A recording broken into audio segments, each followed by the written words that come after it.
Hello everybody and welcome to the channel. So in this video we are gonna do some modding again on my SKX013. So I have already removed this 12-hour loom ceramic bezel together with the bezel insert here, but today what we are gonna do, because I recently purchased another bezel and bezel insert from Namoki mod, so yeah, so I'll be doing another quick or simple mod on this SKX013 here. So let me open up what we have. Okay, so this would be the bezel. Okay, so as you can see, it's, I don't know, let me see if it's the same bezel.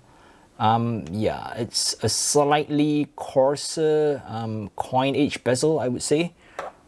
So what I'll do is, just to make sure, first of all, I have to make sure that the gasket is inside the bezel, so I can see that the gasket is inside there, and the spring is on the watch. Let's make sure that it's lined up correctly inside the notches. There's a notch. Yep, it's already in the notch. Let's make sure it's there. And I will first press in the bezel before I put on the bezel insert. So I will, hopefully I can do this on camera. If not, I will need to find a surface for me to press this in. So let's try to do this again. Make sure that the spring is in there correctly.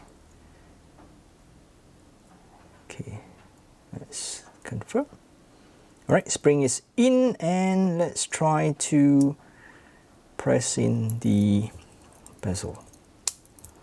Okay, I think nope, it's not in. Yeah, I might need to do this off camera. Alright, I'm back. So yeah, I've already pressed in the insert. It's just needed slightly more force. So yeah, the bezel is okay, it's in there, it's working correctly. Yep. It's not as I think it's still okay, but it's not as good as I liked it to be. Maybe I damaged the spring, I'm not sure, but yeah.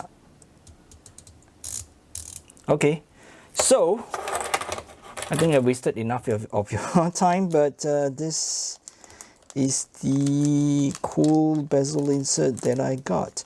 Yep, as you can see, it's a 12-hour insert.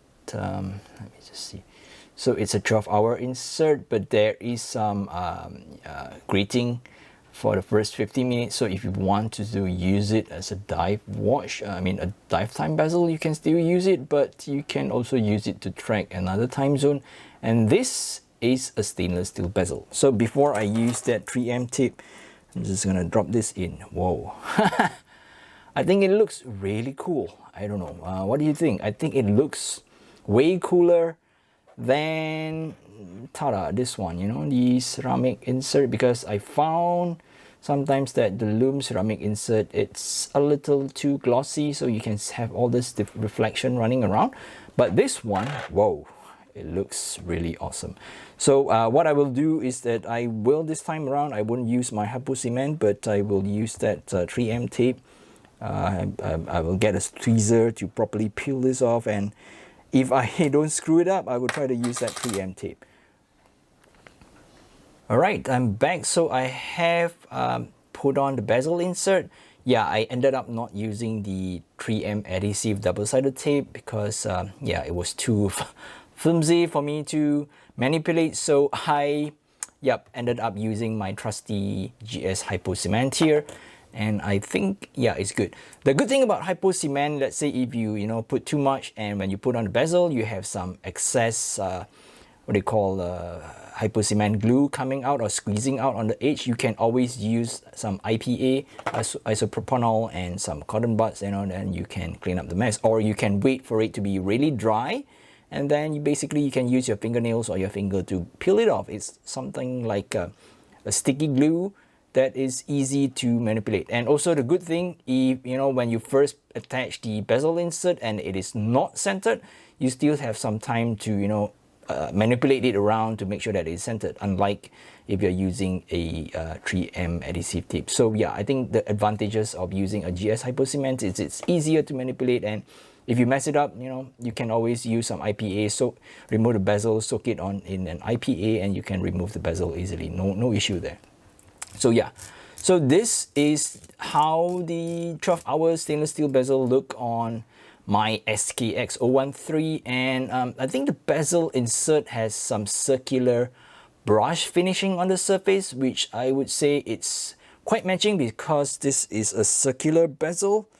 Yeah, so I think it looks rather different. So it's, I mean, it's a different look, no doubt, but it's also a useful watch. So even if I want to use it as a lifetime bezel, I can still use it. There is a lume peep, and also I can use it to track different time zones. So it functions as a proper dive watch, and also it functions as a dual time zone dive watch, which I think is good.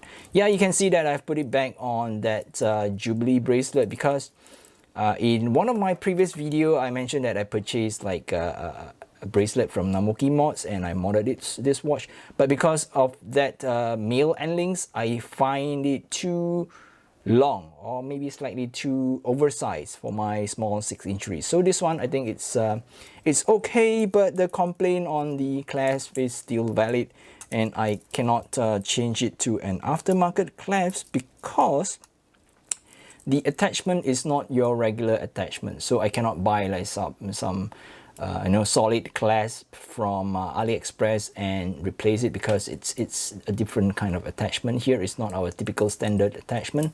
Yeah, so I guess I'm stuck with this, you know, super tight clasp from the original Seiko bracelet. But I think overall this looks really cool. What do you think? Let me know in a comment. So I guess that's it for this video. If you're new to the channel, please help to subscribe to the channel. It really helps me a lot. And you can also follow me on my Instagram at gfw_watch for more watch pictures. Till then, I'll catch you guys in the next video and stay safe. Bye bye.